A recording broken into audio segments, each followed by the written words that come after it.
On this episode, we speak about starting something new. Many people ask me about the journey of pursuing their passions and obtaining their dreams. While the road looks different for everyone, there are some things we all face and have to do along the way. Oftentimes, you'll have to step outside of your comfort zone, as my impromptu guest found out.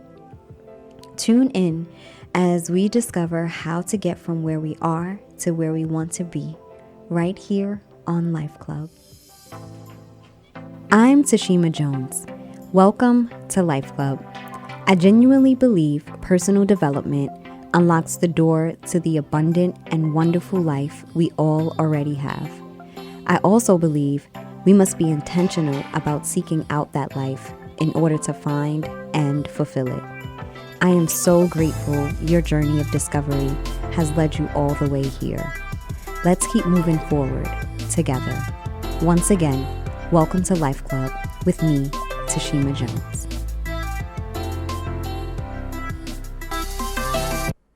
Hello, welcome. This is Life Club with me, Tashima Jones. Super duper excited that you are joining me. You could have been anywhere else in the world, but you were here with me on this Memorial Day weekend. And for that, I am truly grateful. Today, we are speaking about starting something new. And I have another homegirl in the studio with me, Monique Anderson. Yes, welcome. Say hello. You. Hello, everyone. Thank you, Tashima, for having me. I appreciate it. Of course. So today we are speaking about starting something new. A lot of people come to me and ask, how I started my event series Connects or how I got into radio and entrepreneurship overall.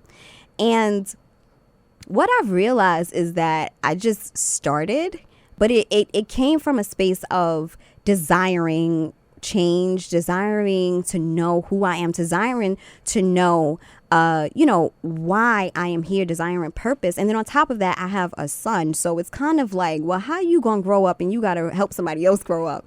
So facing all of those challenges and really becoming the person that I am right now. And not only that, but being able to do the things that I've done over, I want to say the past 10 years has definitely been a low-key mystery, because part of it I don't know how. I really don't understand all of it, but there are some tips and tools that I do have for those of you looking to start something new. I also get a lot of questions and have conversations about how do I leave, my 9 to 5 and do what I really believe I'm supposed to do in my heart. And as I mentioned, during the conversation, I have not worked like what I call a real job in like over 10 years. And to me, that is a miracle. So if I know something, if I know how to get $1 million, I'm going to let y'all know how to get it. And we're going to start here. So starting something new starts with deciding to start. Pretty basic. That's it. Pretty basic. Yeah. I think we can all do that. I mean, and for most people, making that decision is the hardest part. But I mentioned in our 1 minute of meditation how you have options and then you have choices. And options are just the possibilities of what can be or what it is that you want. But the decision, the choice is what you actually take hold of. If you go into a store, you have a lot of options to buy certain dresses. You have a lot of options on jeans. You have a lot of options of shirts, but you're not going to sit there and just buy everything. Some of us may be able to do that. So I'm not going to say everybody, but most of us are going to make a decision. We're going to make a choice, and that's the choice. That's the thing that you take home with you. That's the thing that you wear. That's the thing you take pictures in and you share with your friends and family on Instagram. So it's the decision that you take with you and that you build upon. It's not all of the opportunities that you have in front of you. And that's really key, because there's always like good opportunities and then there's the opportunity. There's great opportunities and then there's the better opportunity. And hopefully we are choosing that which is best for us. We're choosing that thing that is designed for us, which leads me to my other part. After you decide to pursue your goals and you decide to pursue this vision, you then have to be able to find if it's for you. And honestly, that's part of the decision-making process. Is this for me? Is this something that I am supposed to do? Am I supposed to leave my 9 to 5 right now? Am I supposed to go back to school? Am I supposed to write this book or start this company? Because a lot of times things are just great ideas. They're not ideas that you should pursue. They're just great ideas. So you have to really figure out which is the best idea for you. Or there may be multiple ideas, but you have to figure out what's for me. I know for me, my personal walk, I literally was in a space in my life where I did everything that I thought I wanted to do and I was unfulfilled. And when I got to that place, and I'm talking about like I worked in fashion retail as an assistant buyer at, Fortune 500 companies. I worked in investment banking in the IT department. I pursued real estate. I taught. I got qualified to teach middle school language arts. Yes, I did. I literally did and pursued everything I thought I wanted to do. And all of those things were really great opportunities, but they weren't the decision. They weren't the choice for me. They weren't the things that I was supposed to pursue. And really, they weren't my life's work. And that is what we're all searching for. We're searching for our life's work. We're searching for what it is that we were purposed and destined to do. And in one of my life courses, I talk about purpose, and I speak about how the very fact that you are breathing shows that you have purpose, because many of us don't realize that we, as just human beings, we give off carbon dioxide for the trees to live, and the trees give off oxygen for us to live. So without doing any work, without going to school, without being a great singer, being a great artist, without doing any work, the fact that you are breathing, you are fulfilling purpose. And that's the very foundation of purpose alone, is recognizing that you have purpose. And then as we go up the ladder of purpose, there are other things that are specifically designed for us to do that nobody else on earth can do like we do it. It's just, and that's just the reality. And your mindset has to be so specific and so intentional about what it is that you would like to start, what it is that you would like to pursue, because you will come up against a lot of things along the journey. You will come up against a lot of challenges. You will come up against a lot of what I call like spiritual workouts and spiritual rehab. That's really going to challenge what you believe. And at the same time, it's challenging that belief. It's making that belief much stronger. When we are working out, we're literally breaking through the muscle and the tissue in our bodies so that it can rebuild itself and it comes back bigger and stronger. Right. That's what we're doing when we're working out. The same is true for our faith and our belief system. When we come up against challenges, when we lift certain things, when we take hold of certain things, there's going to be like this other energy trying to take it out of our hand. And we have to hold on to it as tightly as possible. But you will when you know that it's yours. So that's super duper important. Again, when you start something new, understand that you have to really be persuaded, if you will, in understanding that it's yours. And the only way to get to that point is if you start, is if you walk out on faith and start. I tell the story about how I am sitting here before you right now when I recognize my purpose in media and encouragement and empowering people. I literally was like, okay, and this leads me to my second point as far as getting over your insecurities. When you decide and you are aware of your purpose and you decide to walk out on that purpose, you're going to come up against challenges. And one of my challenges was just being insecure with not liking the sound of my voice. Could you believe I didn't like this voice at one point? But it's true. I did not like hearing the playback of my voice. Oftentimes, I don't even always listen to the playback of my shows because I'm still dealing with that a little bit. But I do know that there is power in my voice. And I really got over that feeling of caring about what other people think when I am speaking, or maybe not coming out with all the right words at the right time, maybe not making sense or pronouncing a word a certain way, or just not knowing what other people are talking about. So I really had to defeat those insecurities. I really had to get over those things, and I started to push myself. I started to film myself like with YouTube videos that are low-key hidden right now, but they're still there. And those of you who got the first, look at where I came from, more power to you. Thank you for being a part of the journey. But I really pushed myself and did my best to push past those insecurities, because the one thing that you will come up against when you are starting something new is your identity, and the things that you are afraid of are there to hold you back. But once you get past those things, there's nothing holding you back. So we have to be really real with ourselves and really honest about the challenges that we face with this business, or with writing this book, or with creating some series or event, or whatever the case may be.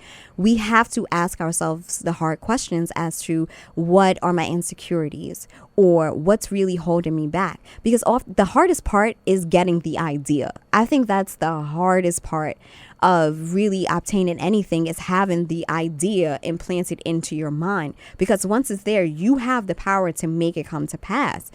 But the flip side of that is actually making it come to pass.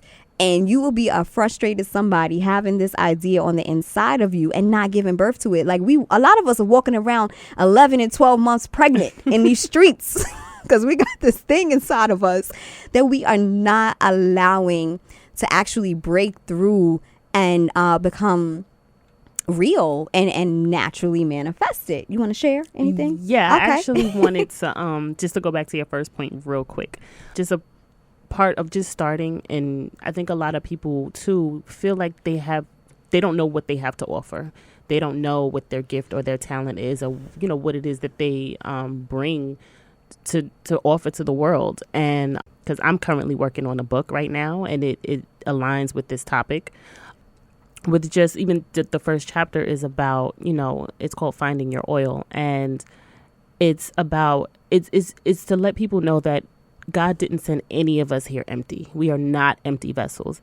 When he formed us in our mother's womb, he formed a gift that he wanted us to pour back out into the world. So all of us came here with something to give and something to offer. And I think in order to tap into that, I know for me, once I realized that it was writing, God reminded me that writing was something that I kind of always did. And I didn't realize that it was my gift because it was just kind of like a plaything. As a kid, I remember writing songs, like little stupid songs, but little kiddie songs. But I was writing songs, and I remember writing like little short stories and plays. But, I didn't think that deep into it. So I think for a lot of people, and also too, a lot of times your gift may be something that someone else it may be something that you've heard your whole life. A compliment that you always hear. Oh, you're really good with numbers. You may be good in finance. Or, oh, you're really good. Whatever the area is, it's something that you've probably always heard your whole life and you just never gave it a second thought.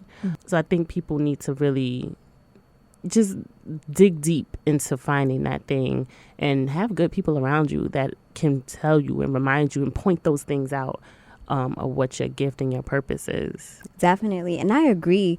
We can always trace back to our childhood. Yeah. The things that we enjoy doing, or the things that we did effortlessly, right, or the things that brought us a sense of being and kind of made us feel alive on the inside. Yeah.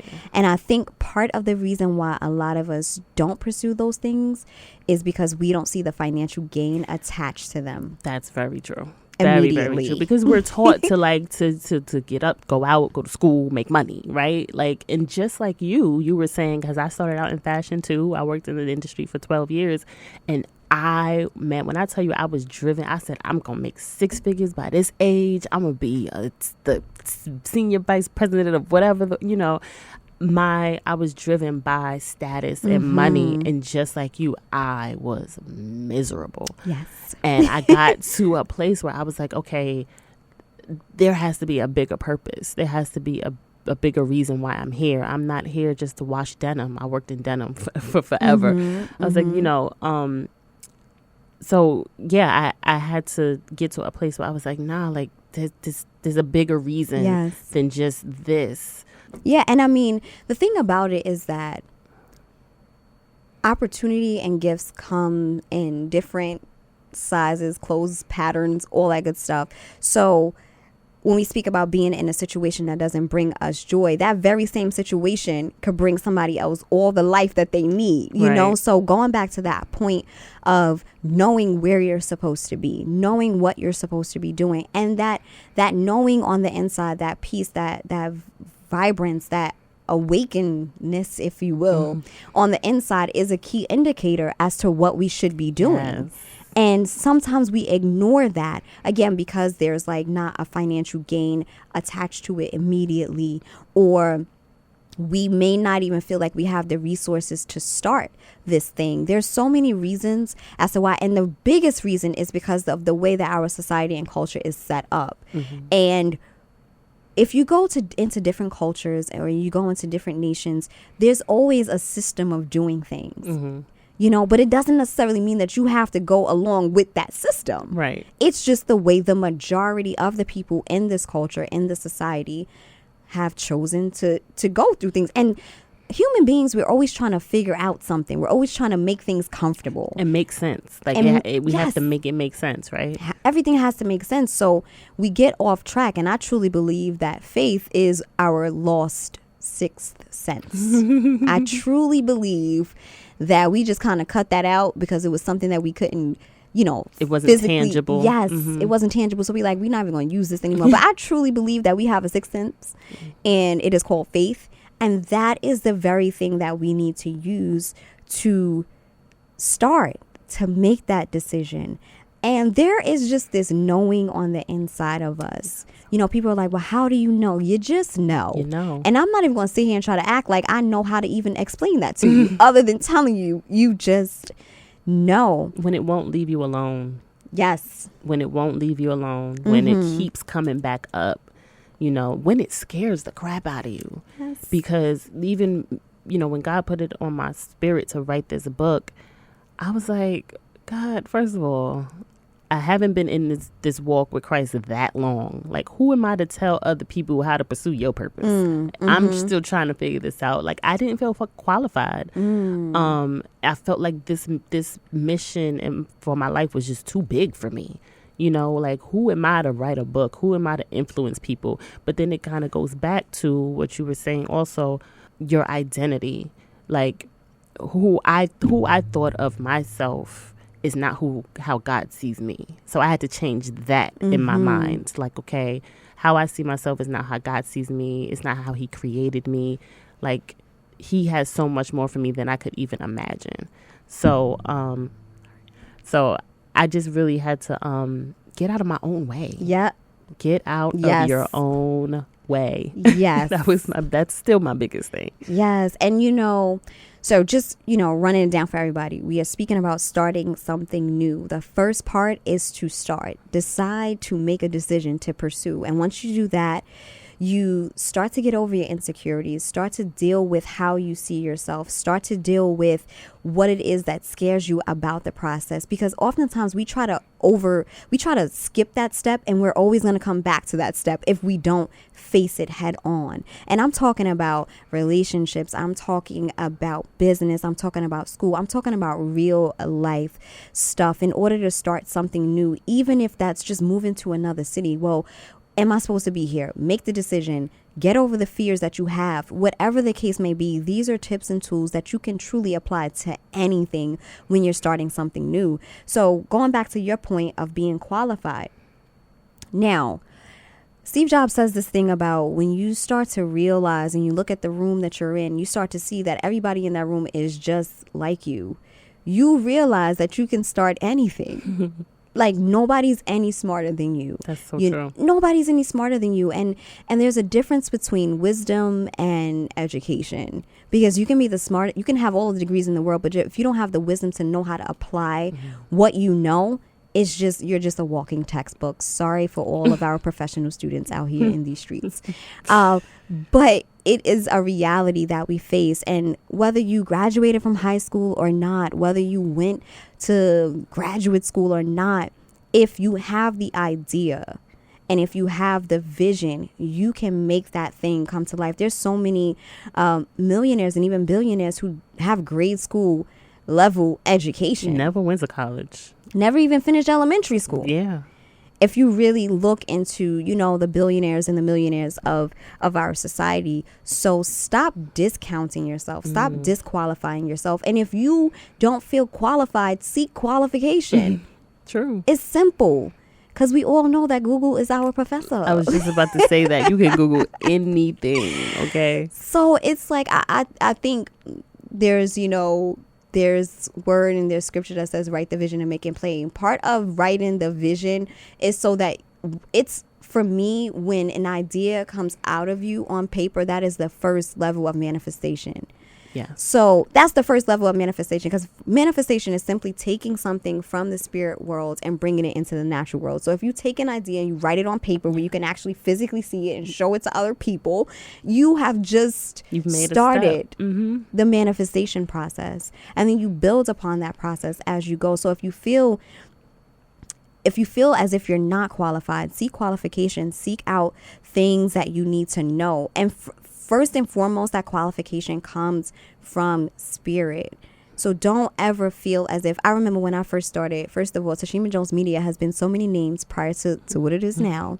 And part of that was my identity crisis, because I was like, okay, I'm going to be called Tashima J. I'm going to leave out the ones, the O-N-E-S. Oh, this is going to be Reflection Media. Like I've had incorporations, I've had EINs, I've had business cards, I've had all of these things.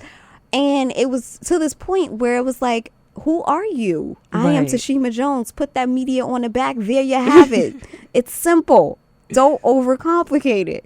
So, again, that's why I go back to this idea of identity, because you will create what you are and who you are. So if you have this idea of writing a book, you have to be that book. Like, in spirit, you have to be that book in your mind. Even if it's something, that's not necessarily based on a true story, you still have to believe in the characters that you're creating. You still have to believe in the storyline. You have to believe in that plot. You have to believe in that location. You have to believe it so much until it becomes real, because that's when it will become real. Exactly. When you believe it fully. So once you face those insecurities, once you seek out that qualification first in just simply believing in yourself, and then when it comes to education and all of the credentials that you may or may not need, because let me tell you something, I have gotten into spaces and places with people not even knowing who I am. So that's a whole nother conversation. It's actually a whole nother book that I'm working on. Literally, when I first started, that's part of it. When I first started and I was like facing my insecurities and doing my YouTube videos, I reached out to a few people to interview them. So there's two. One portion is I interviewed a few people. So 7 questions, that rapid fire round, is really an idea that I had years ago. And I would have these short interviews with different people, and I reached out to Eric Thomas. I don't know if you've ever heard of him. He is, they call him E.T., the hip hop preacher, I believe. He's like a motivational speaker. He speaks like at so many sports, with sports teams. He actually has, and my son might know him, he's a basketball player who just released some new sneakers, and a lot of Eric Thomas's words of encouragement are labeled on his sneakers. And I might have heard of him. Yeah. And he started out, he was homeless. He went through so much turmoil in his life, and he, just broke through those things. So I was able to interview him. I was also able to interview Avery Sunshine. She's an artist from Atlanta. I was able to interview someone who was in the Tyler Perry play. And that was a whole nother situation. I went to this play knowing I was going to meet Tyler Perry. I had like my script ready, everything. And I wound up meeting Alexis Jones, who's a really amazing artist and actress and model, actually. And then another person that I actually was able to interview was Tasha Smith from Why Did I Get Married? And I literally emailed these people. Like, I just reached out. And they said yes. That was the wow. Me reaching out wasn't the wow. It was the fact that they said yes. That was the wow. I'm like, okay. So I'm sitting on these, phone calls, and Miss Tasha Smith, she has a voice. She's hilarious. And I'm like, I hear her voice in the phone, but then I'm hearing it like from the movies that I've watched. I'm like, is this happening to me? And this is when I had a little blog. And I was like, I'm just going to do this. And this is, again, after I recognized that I was supposed to do this. I didn't know how it was going to happen, but I said, be it unto me, as you have said, we're going to get this thing out there.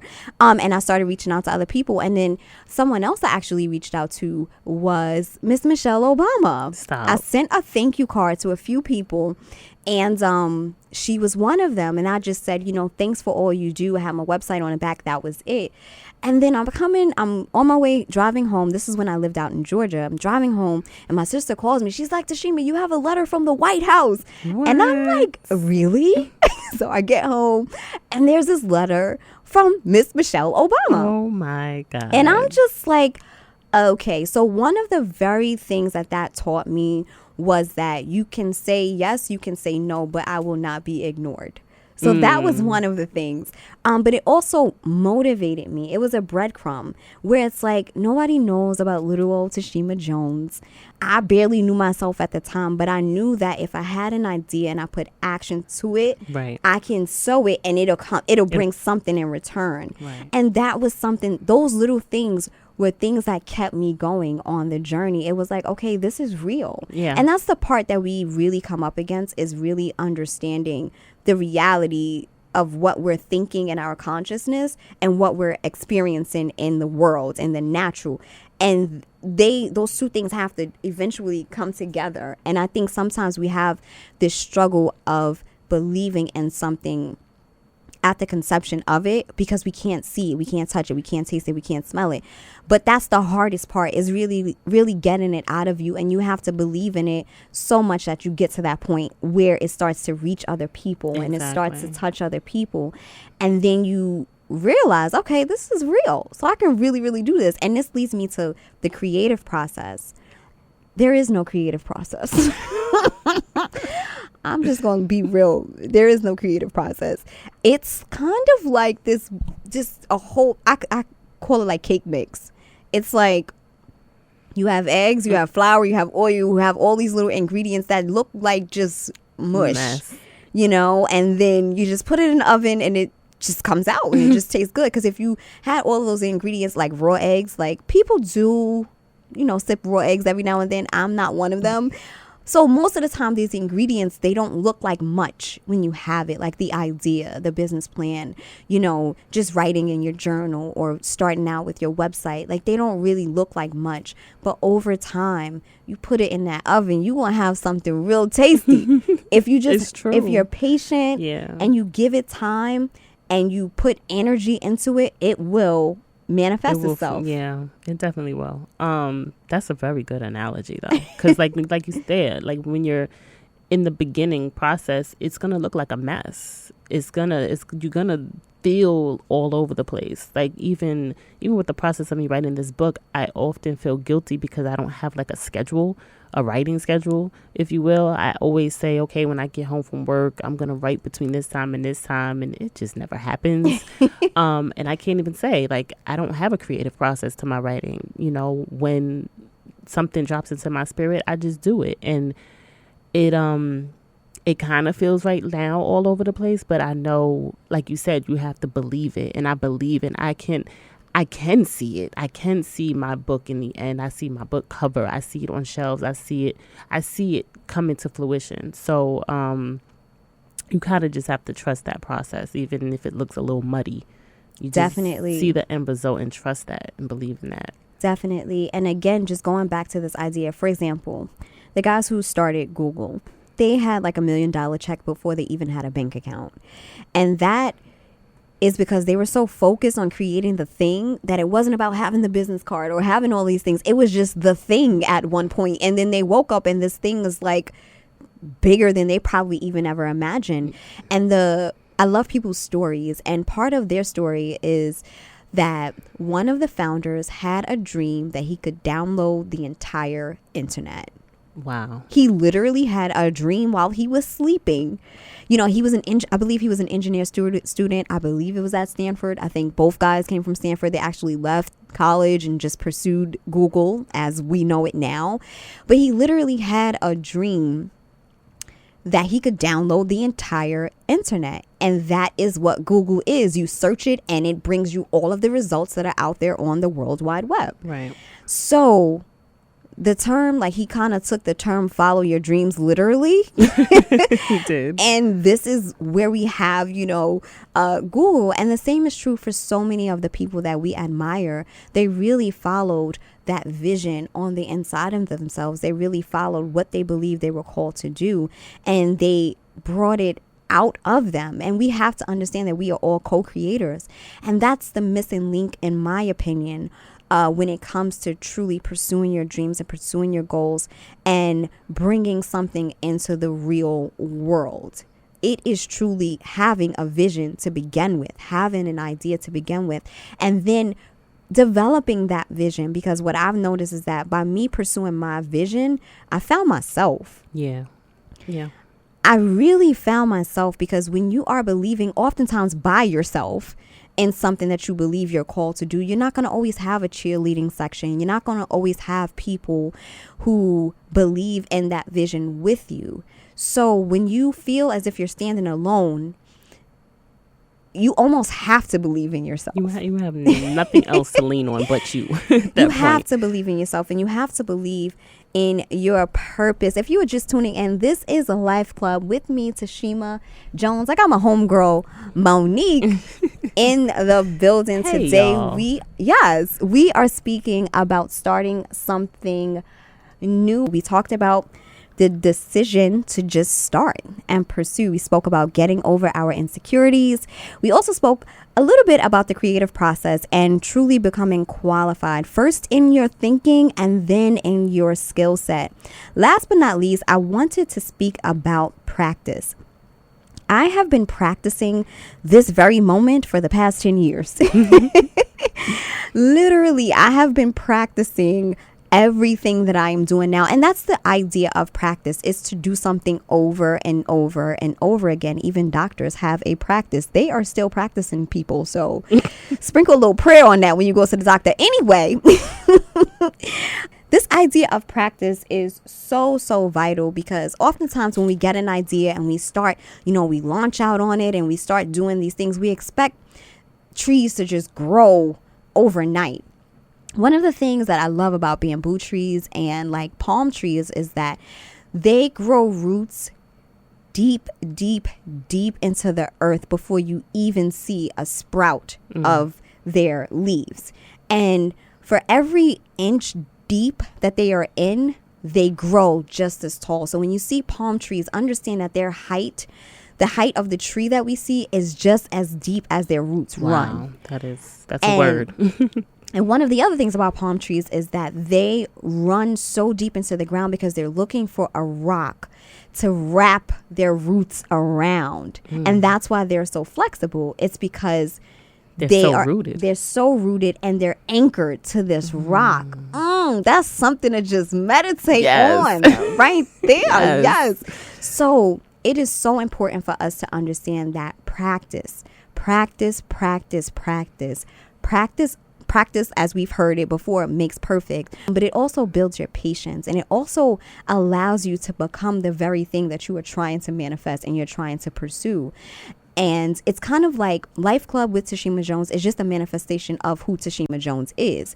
Monique's book is just a manifestation of who Monique is. Right. And everything that we put our hands to and everything that we touch is a manifestation. It's a reflection of who we are. So you have to become that thing. You have to really practice over and over until it is natural. Going back to our first top of our conversation, I started to practice in the backyard on my laptop. I see it right now, literally in the backyard in Georgia, Small Covington, Georgia, recording videos of myself, because I had to get over this fear of, just anxiety or fear of being on camera and just getting comfortable with myself. So this Tashima to now, right now, is not the Tashima that I once was, but I became that because it was part of my purpose. It was part of what I needed to do in order to be here and to be able to speak. And that's the thing, I think right now, and people have been saying this for years, but we always, like, our society or our culture or even our generation expects things to just happen overnight. Right. We definitely do. We expect like Insta dreams or Insta manifestation. And it's like, that's not how it works. You go to Facebook and you go to all these other platforms. Facebook just started making money. Did they? Yeah. Literally over the past, like, I want to say like 5 years, Okay. It's been a few years, yeah, but there's so many years behind them when they weren't making any money. That's true. You know what I mean? So that's something that we have to realize, is that it takes practice. People, I built my own website and people tend to admire it. That website took me 10 years to build. First of all, I had to learn how to build it. I had to find software that I felt comfortable, with creating. And then that just ties into the resources. If you can't find somebody else to do it, you're going to have to learn how to do it for yourself. Your own. I'm learning that right now. Now, like, even with, I tried to reach out to people on how to write a book proposal and how to write a one sheet to send to publishers and things like that. And the people that I thought would just be like, oh, here you go. Here's a template you could follow. Here's this, that. They were no help. I was so surprised. And I was just like, all right, so I got to figure this out by myself, which is fine, because that's practice, as you said. This is my practice. And also to piggyback something you said, or something I said earlier, when I realized what my gift was, and I said as a child that I was writing and didn't know that was my gift, that was my practice. Mm-hmm. Now I realize that was my practice. Me, being on your radio show unexpectedly today is my practice, because I want to start my own podcast. Mm-hmm. So it's crazy how God will just have you in certain situations you have no idea why. And he reveals to you later, that was your practice for me to bring you to where you needed to be. Definitely. Mm-hmm. And another thing about, I told myself this years ago that I am fortunate enough to have to build my own website and do the layout for my own book and do all of these, I guess these small details and these small tasks, because I put it in my mind that at least I'll know what my employees will be doing for me later. Come on. Put it out there. That's what I tell myself. I'm like, okay, I need to know this. So when I'm telling somebody else how to run this part of my company, of my media empire, I'll know what I'm talking about. Exactly. Because that's the other thing. Some of us have no idea what we're talking about. Some of us get into really bad contracts. A lot of us sign certain deals. We have no idea because we didn't take the time to practice, to study, to perfect, to find the knowledge, to find the information that we need to really set ourselves up for success. Yes. So practice. Do not despise small beginnings. Understand that if you already have the idea, that is the hardest part. Everything else truly comes out of practice. Practice being more of yourself. Practice discovering who you are. Because a lot of us, if we were given the platform today that we want, it wouldn't be there tomorrow. We would not be able to perform.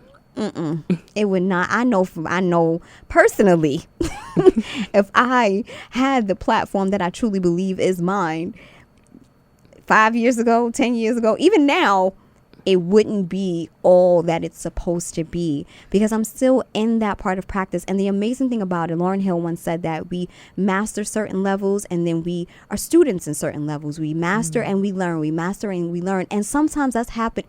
I'm not even going to say sometimes. That is always happening all at the same time. All the time. Yeah. You're mastering one thing and you're learning something else. You're like, I have like life courses, which is some online courses. And at the same time, so I'm the teacher in that, but at the same time, I'm a student, I'll be a student in grad school. So it's like really understanding where you are and which area you are, who you are, in this aspect of your business, and just getting in your personal life too. Like, who am I in this room? Who am I at home? Who am I at work? What is my role here? And it's not to say that you are becoming a different person. You're just manifesting a different part of yourself. Exactly. That's good. And we have to recognize that, because some of us bring work home, and no, work is supposed to stay at work, baby. Yeah. Like, don't bring that home. I'm trying to eat cookies and, we trying to like eat some good food, and you talking about what happened at 9:30. We're not trying to have that conversation. And again, there's an outlet. There's always, you just have to really master yourself, because that's really, really, really where it all lies, is understanding who you are and understanding who's supposed to show up at the appointed time. So with that being said, start to pursue the vision that you have. Again, the first step in manifestation is getting the idea and writing it on paper. Understand that that is you just pulling it from that spirit world into the natural. And once you decide to start, keep moving forward. Start to not only develop your business, but also develop yourself and discover who you are becoming, because eventually you will manifest yourself. Anything that we ever do, any role that we ever play, any job that we ever take part in is just another manifestation of ourselves. Barack Obama was the president when he was 5 years old. Amen. Oprah was who she is when she was 14 years old. It's the becoming that we need to be after. That's good. Like my homegirl Michelle Obama would say. We got like personal development bars in my mind. I'm like a low-key rapper. Anywho, definitely be encouraged, be motivated to pursue the vision, pursue the dream, pursue the call that is on your life. Thank you guys so much for hanging out with me. Thank you, Miss Monique Anderson, for rocking out. Thank you for pulling me out of my comfort zone. Thank you for this opportunity. This has been amazing. I appreciate it. Yes, same here. You have been tuning into Life Club with me, Tashima Jones. Enjoy, and remember your greatness. Talk soon. I am Tashima Jones, and you've been listening to Life Club. Thank you for tuning in.